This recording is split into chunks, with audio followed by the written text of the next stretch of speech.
Well, good morning. Good morning. Day 5 of our Adriatic Explorer cruise on Marella Explorer, and we're in Split today. But yesterday we were in the Port of Ravenna, and we took an excursion to San Marino yesterday. The Port of Ravenna, there doesn't seem to be a lot there. There's a beach over to one side which looks very expansive, and if you've got good weather, you could go and have a beach day, but it was chucking it down yesterday. So we were glad, yeah, it was a bit, it was absolutely chucking it down. So we were glad we did an excursion. I think if we hadn't done the excursion, we would have quickly run out of things to do very, very quickly, because there just doesn't seem a lot to actually import. I think most of the passengers either did an excursion. The main ones are Venice. Most people went to Venice, didn't they, really? Which is a 2-hour or 2.5 hour coach ride apparently. Bologna, and then our one was San Marino, which was 1 hour and 45 in a coach. And we weren't leaving late from the port either. It was 7:30. We had to be back on board, wasn't it? 6:30. Oh, 6:30. That's right. So we didn't have a lot of time anyway. So yeah, I mean, it was interesting. The coach ride to San Marino, I mean, it just chucked it down pretty much all the way there, and our coach roof leaked. Yeah. So we were wet before we onto even got there. our seats and our friends' seats, out of everybody's, wasn't it? Yeah. And then so it was like virtually a couple of hours to get there, and then they kind of drop you there, and then you only give you 2 hours. To look around. 2 hours in San Marino. The sun did come out, didn't it? It did, yeah. So we did dry off, and then it poured down the rain the last like 5 minutes, wasn't it? So we got wet again going back on the coach. Well, San Marino's gorgeous, isn't it? It's absolutely amazing. The views from the top were breathtaking, really, weren't they?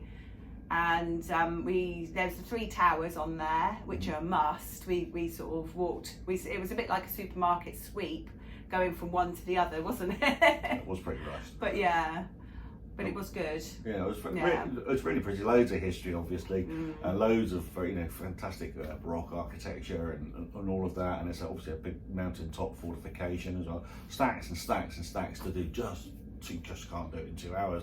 I mean, basically, you didn't have time to go and eat in a restaurant, which would have been nice to try the delicacies there. Sample the produce, and it was just very, very rushed, really, which is a shame, really. And we, because the ship wasn't sailing until 6:30 or 7 o'clock, and then we found ourselves back well ahead of time. It really could have done with being a longer excursion. It could have been, yeah. But so that was that. But it was a good day, so we're glad we went. And it's another one of those places. Oh, perhaps we ought to go back there, because it was really, really nice. Yeah.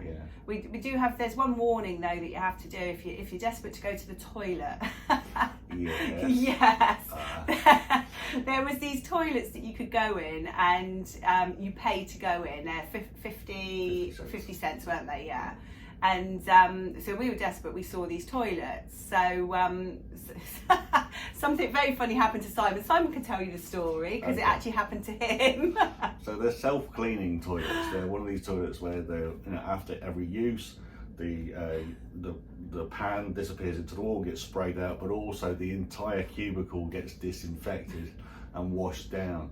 And when I was using said toilet, the door shut and locked behind me, the pan disappeared, and basically the entire cubicle, and including me head to toe, was covered in spray everywhere. I was absolutely soaked. We heard a few choice words coming out of the cubicle. I did swear. I did swear. So yeah, there was a bit of comedy gold. And if you've ever been paranoid about using those automatic self-cleaning toilets, it's true. Some of them are booby trapped, and they definitely got me yesterday. So yeah, so that was that. And I was grateful to get back. Unfortunately, I had a 2-hour coach journey home. Yeah, your skin was itching, wasn't it? Feeling soggy and itchy skin. But I was grateful to get back. And then obviously we had a nice night in the evening. You went to see the Whitney Houston. Oh yeah, it was the Whitney Houston tribute act, and it was Nia King, and she was absolutely amazing. She's like, her voice was just like Whitney Houston. It was absolutely amazing. So yeah, definitely recommend that one. Yeah, so a good day overall, and shame about the weather, but and obviously me getting soaked in the lavies. But yeah, it was a good day overall. So we're in Split today, and it's a day where we're just going to have a bit of a mooch about today. We're quite late docking. It's at like 11:30. We're docking in the morning. So we had late this morning. Yeah. The weather forecast for this afternoon is thunderstorms. Oh joy! Oh So no. anyway, that's that for this update, and we'll give you an update tomorrow. Let you know how we get on in Split. Cheers. Bye.